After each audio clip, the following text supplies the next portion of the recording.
to the final event of the Buddhijeevi series. Buddhijeevi, a series of lectures by eminent personalities in the diverse areas of life. Buddhijeevi has been named after the great Tribhuvan Das Patel, who is fondly remembered as the father of the cooperative movement and the white revolution in India, which led to the formation of Amul as we know today. So our last speaker for this series, and by no means the least, is Mr. Prashant Nair, and I would request Professor Rakesh Rawatiya sir and Professor Sham Singh sir to felicitate Mr. Nair.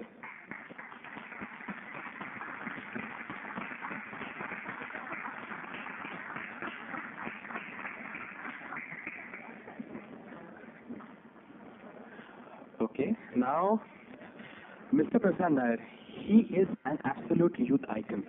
He is a collector with a heart. Mr. Nair has over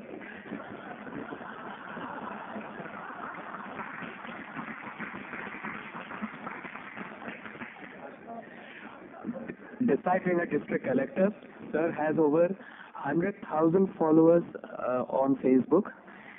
It has increased to I think 140,000, and sir has ensured through this page that the residents reach out to him directly wherever and whenever they want.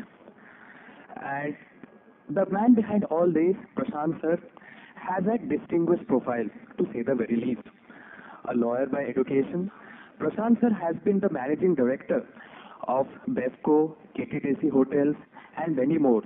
And presently he is serving as the district collector. Prashant sir has been successfully running the Compassionate Kozhikode program. It has been a benchmark in involving the common for the entire benefit of the community. It triggers the spirit of compassion among the individuals. It encompasses several programs, the district collectorship internship program. It allows the expansion of the scope of palliative care institute, facilities for the care of senior citizens, and many more. So, without further ado, I request Mr. Prashant to take the stage.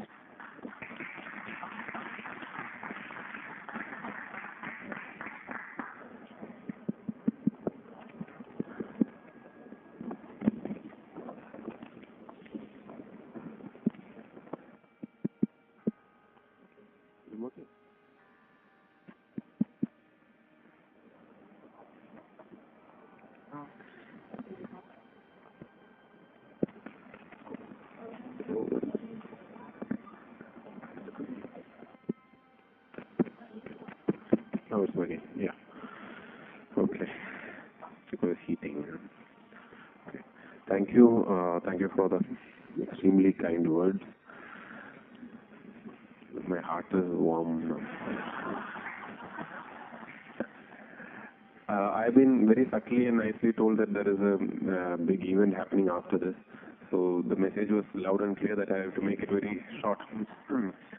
I understood the message.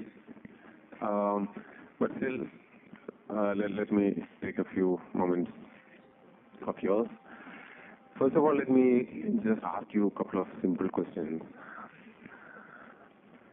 How many of you have visited an orphanage? Okay. How many of you have visited an old age home? How many of you have visited a mental asylum? See, suddenly someone is laughing. Some memories. Okay. Okay. Now, I just ask this to know what kind of audience I have at hand. Because generally, nowadays the trend is to focus only on studies. We should study, nothing more than study. You should focus on your studies. So what happens is generally we don't want to be disturbed. We don't want to get out of our comfort zone. We would like to remain really focused. The parents tell their kids, keep studying, don't look that side, don't look the other side. Suppose you are traveling by bus and you see some accident on one side, you immediately turn the child, don't look there, look this side. don't want to disturb. To the extent that we don't want to even watch a disturbing movie. We would prefer a comedy. We want to be in the comfort zone. So what happens is gradually we start thinking that everything is hunky-dory because we don't see uncomfortable things around us.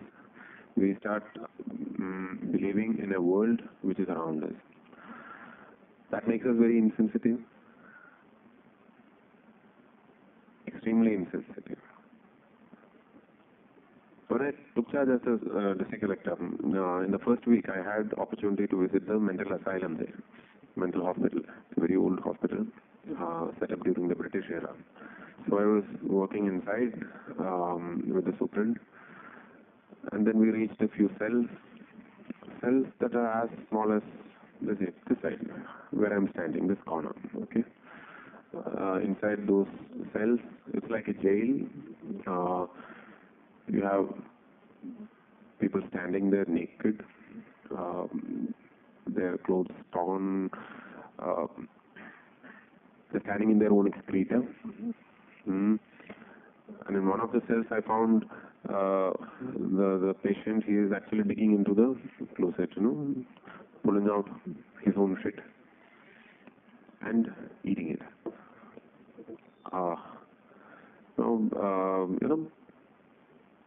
The environment there is so depressing. So many things which could have been easily corrected. Not everything could be corrected, but then so many things which could be easily corrected. They don't have clothes to change. They don't have timely food trolleys going in, coming out, and all the systems which probably would be there in a good private sector mental hospital. Then I discussed with the superintendent and found that there are so many things which could be easily done, but then the priority is not there for the government. Why? Because these people don't form part of what? They don't have vote here. They can't vote. They don't have voice. They can't even express their opinion. They don't know what they want. Then how do they express? There is this Gandhian talisman. You must have heard that.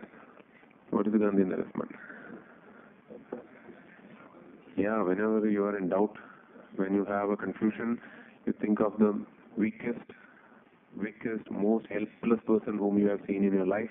You just think of his face, and automatically all your doubts would melt. In fact, your question and yourself would melt. That's what Gandhiji said. You just think for a moment, who is that helpless person whom you have seen in your life?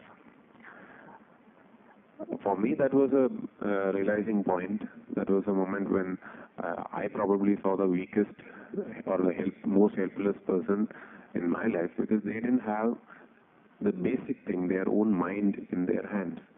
So they couldn't even articulate their requirements. So what could be done to even, in the even slightest way to improve their life? I asked the superintendent to bring out a list of things which could make some difference. And he came up with a list. Let's go to the fundamental question, why the government doesn't do anything there. Any idea, apart from this voting thing?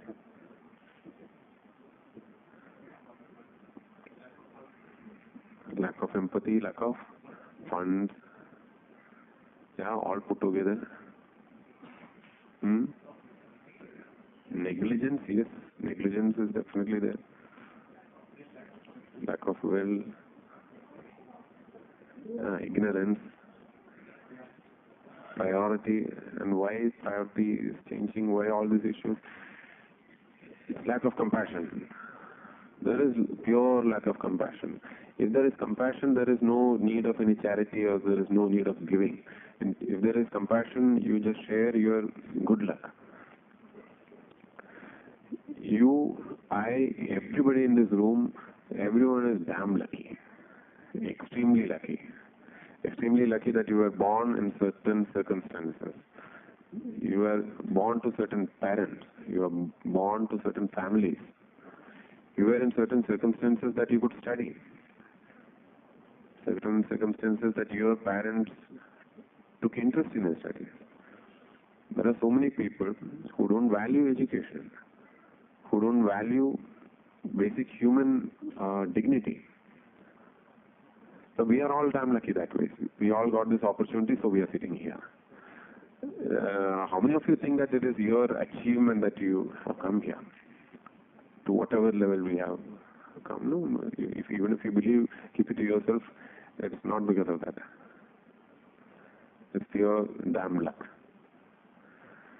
Now, if it is entirely luck, if it is just fortune, doesn't it require that we share this good fortune with someone who is not that lucky? In this mental hospital that day when I visited, I met one gentleman. He was doing extremely well in the Gulf. There must be Malayalis out here. The usual hangout place for Malayalis is the Gulf. They go there, make money, come back, and lead a happy life. Now this chap was also in the Gulf. He made a lot of money. He was doing extremely well. He came back to Kerala for a vacation. He landed at Calicut Airport, and on the way back to his home, suddenly something happened. A couple of screws from his head went missing, and for the last 15 years he was in that asylum. 15 years he is there in the asylum. Think of it. It can happen to you or me. You know, human mind, you see, it's not just mind, it's not just mental health, but even physical health, it can go anyway, anytime. So again, I come back to the point that it is plain luck. It's fortune. As a society, when we forget everything in our good fortune, we become less sensitive towards the unfortunate people. One fine day when you become very unfortunate, you will be left all alone. We need a society where people care for each other, isn't it? Otherwise, ultimately we will all suffer.